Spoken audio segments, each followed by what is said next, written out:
Hello दोस्तों, और कैसे हैं आप सभी लोग। यहाँ पे आज हम शिव पुराण के एक नए अध्याय सदाचार, संध्या वंदन, प्रणव, गायत्री जाप एवं अग्निहोत्र की विधि तथा महिमा के बारे में जानेंगे। ऋषियों ने कहा, सूत जी, आप हमें वह सदाचार सुनाइए जिससे विद्वान पुरुष पुण्य लोकों पर विजय पाता है। स्वर्ग प्रदान करने वाले धर्म में तथा नरक का कष्ट देने वाले अधर्म में आचारों का वर्णन कीजिए। सूत जी बोले, सदाचार का पालन करने वाला मनुष्य ही ब्राह्मण कहलाने का अधिकारी है। वेदों के अनुसार आचार का पालन करने वाले एवं वेद के अभ्यासी ब्राह्मण को विप्र कहते हैं।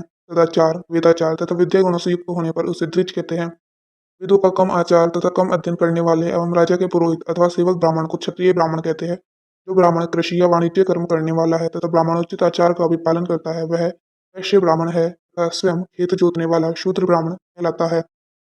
जो दूसरों के दोष देखने वाला तथा परद्रोही है, उसे चांडाल द्विज कहते हैं। क्षत्रियों में जो पृथ्वी का पालन करता है, वह राजा है तथा अन्य मनुष्य राजत्वहीन क्षत्रिय माने जाते हैं।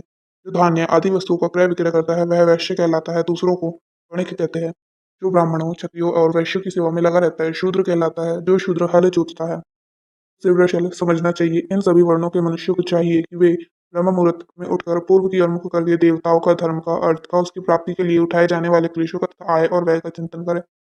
रात के अंतिम प्रहर के मध्य भाग में उठकर मनुष्य को मल मूत्र त्याग करना चाहिए। घर के बाहर शरीर को ढककर जाकर उत्तराभिमुख होकर मल मूत्र का त्याग करे। जल, अग्नि, ब्राह्मणों तथा देवताओं का स्थान बचाकर बैठे, उस ओर उठने पर न दिखे।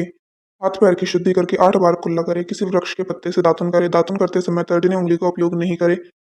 अंतर्जल संबंधी देवताओं को नमस्कार कर मंत्र पाठ करते हुए जलाशय में स्नान करे। यदि कंठ तक या कमर तक पानी में खड़े रहने की शक्ति न हो तो घुटने तक जल में खड़े होकर ऊपर जल छिड़ककर मंत्रोच्चारण करते हुए स्नान कर तर्पण करे। इसके उपरांत वस्त्र धारण कर उत्तरीय भी धारण करे। नदी अथवा तीर्थ में स्नान करने पर उतारे हुए वस्त्र वहां न धोए, उसे किसी कुएं, बावड़ी अथवा घर ले जाकर धोए। कपड़ों को निचोड़ने से जो जल गिरता है, वह एक श्रेणी के पितरों की तृप्ति के लिए होता है। इसके बाद जाबाली उपनिषदों बताए गए मंत्र से भस्म लेकर लगाए। इस विधि का पालन करने से पूर्व यदि भस्म गिर जाए तो गिराने वाला मनुष्य नरक में जाता है। अपोहिष्ठा मंत्र से पाप शांति के लिए सिर पर जल छिड़ककर, इससे शयाय मंत्र पढ़कर पैर पर जल छिड़के। अपोहिष्ठा मंत्र में 3 ऋचाएं हैं। पहली ऋचा का पाठ कर पैर, मस्तक और हृदय में जल छिड़के। दूसरी ऋचा का पाठ कर मस्तक, हृदय और पैर पर जल छिड़के तथा तीसरी ऋचा का पाठ करके हृदय, मस्तक और पैर पर जल छिड़के। इस प्रकार के स्नान को मंत्र स्नान कहते हैं। किसी अपवित्र वस्तु से स्पर्श हो जाने पर, स्वास्थ्य ठीक न रहने पर, यात्रा में यह जल उपलब्ध न होने की दशा में मंत्र स्नान करना चाहिए। प्रातः काल की संध्या उपासना में गायत्री मंत्र का जाप करके 3 बार सूर्य को अर्घ्य दें। मध्याह्न में गायत्री मंत्र का उच्चारण कर सूर्य को एक अर्घ्य देना चाहिए। सायकाल में पश्चिम की ओर मुख करके पृथ्वी पर ही सूर्य को अर्घ्य दे। सायकाल में सूर्यास्त से 2 घड़ी पहले की गई संध्या का कोई महत्व नहीं होता है। ठीक समय पर ही संध्या करनी चाहिए। यदि संध्या उपासना किए बिना एक दिन बीत जाए तो उसके प्रायश्चित हेतु अगली संध्या के समय 100 गायत्री मंत्र का जाप करें। 10 दिन छूटने पर 1 लाख तथा 1 माह छूटने पर अपना उपनयन संस्कार करवाएं। अष्ट सिद्धि के लिए ईश, गौरी, कार्तिकेय, विष्णु, ब्रह्मा, चंद्रमा और यम व अन्य देवताओं का शुद्ध जल से तर्पण करें। तीर्थ के दक्षिण में, मंत्रालय में, देवालय में अथवा घर में आसन पर बैठकर अपनी बुद्धि को स्थिर कर देवताओं को नमस्कार कर प्रणव मंत्र का जाप करने के पश्चात गायत्री मंत्र का जाप करें। प्रणव के अ, उ और मैं तीनों अक्षरों में जीव और ब्रह्मा की एकता का प्रतिपादन होता है। अतः प्रणव मंत्र का जाप करते समय मन में यह भावना होनी चाहिए कि हम तीनों लोकों की सृष्टि करने वाले ब्रह्मा, पालन करने वाले विष्णु तथा संहार करने वाले रुद्र की उपासना कर रहे हैं। यह ब्रह्म स्वरूप ओंकार हमारे कर्मेंद्रियों, ज्ञानेंद्रियों, मन की वृत्तियों तथा बुद्धि वृत्तियों को सदा भोग और मोक्ष प्रदान करने वाले धर्म एवं ज्ञान की ओर प्रेरित करें। जो मनुष्य प्रणव मंत्र के अर्थ का चिंतन करते हुए इसका जाप करते हैं, वे निश्चय ही ब्रह्मा को प्राप्त करते हैं। तथा जो मनुष्य बिना अर्थ जाने मन प्रणव मंत्र का जाप करते हैं, उनको ब्राह्मणत्व की पूर्ति होती है।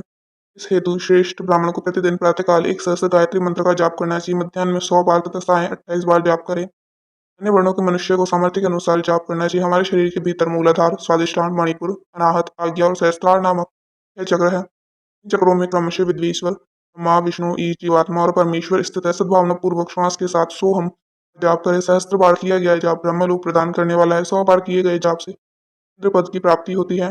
आत्मरक्षा के लिए जो मनुष्य अल्प मात्रा में इसका जाप करता है, वह ब्राह्मण कुल में जन्म लेता है। 12 लाख गायत्री जाप करने वाला मनुष्य ब्राह्मण कहा जाता है। जिस ब्राह्मण ने 1 लाख गायत्री का जप न किया हो, उसे वैदिक कार्यों में न लगाए। एक दिन उल्लंघन हो जाए तो अगले दिन उसके बदले में उतने अधिक मंत्रों का जाप करना चाहिए। ऐसा करने से दोषों की शांति होती, धर्म से अर्थ की प्राप्ति होती है, अर्थ से भोग सुलभ होता है, भोग से वैराग्य की संभावना होती है, धर्म पूर्वक उपार्जित धन से भोग प्राप्त होता है, उससे भोगों के प्रति आसक्ति उत्पन्न होती है। मनुष्य धर्म से धन आता है एवं तपस्या और सिद्धि के रूप प्राप्त करता है। कामनाओं का त्याग करने से अंतःकरण की शुद्धि होती है।